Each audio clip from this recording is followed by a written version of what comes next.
অনলাইনে form fill up, mobile recharge বা print out. Nadia ফুলিয়ার মাঠপাড়ায় এই দোকানটিকে এক ডাকে সবাই চেনে, আর তার থেকেও বেশি চেনে দোকানদারটিকে। কন্যাশ্রীর টাকা পেয়ে নিজেই দোকান খুলেছিল কুহেলি পোশাক। ভ্যান চালক বাবার সঙ্গে পরিবারের দায়িত্ব কাঁধে তুলে নিয়েছে কল্যাণী বিশ্ববিদ্যালয়ের স্নাতকোত্তরের ছাত্রী। তবে এখানেই শেষ নয়, চরম অভাবেও হেরে না যাওয়ার অঙ্গীকারী কুহেলির মুকুটে যোগ করেছে আরো একটা পালক। শতবার নজির করেছে কন্যাশ্রীর ছাত্রীটি। কন্যাশ্রীর টাকাটা আমি যথাযথ ইউজ করেছি এবং কিছুদিন আগে আমার দোকানের সামনে 1 লক্ষ টাকা একটা ব্যাগ কুড়িয়ে দিয়েছিলাম, সেটা যথাযথ ব্যক্তিকে ফেরত দিয়েছিলাম। এই দুটো কারণের জন্য আমাকে ডাকা হয়েছে। মুখ্যমন্ত্রীর কাছ থেকে কন্যাশ্রী দিবসে সম্মান পাবে কুহেলি। প্রশাসনের মাধ্যমে এই খবর পায় সে। খুশি বিডিও।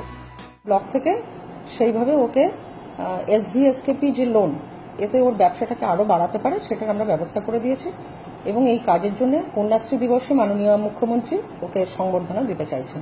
এটা আমাদের ব্লকের পক্ষ থেকে এবং কন্যাশ্রী প্রকল্পের হিসেবে এটা গর্বের বিষয়। পাড়া পড়শিদের মুখে মুখে এখন কুহেলির নাম, খুশি পরিবারও।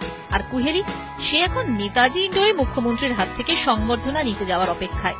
নদিয়া থেকে রঞ্জিত সরকারের রিপোর্ট, ইটিভি নিউজ বাংলা।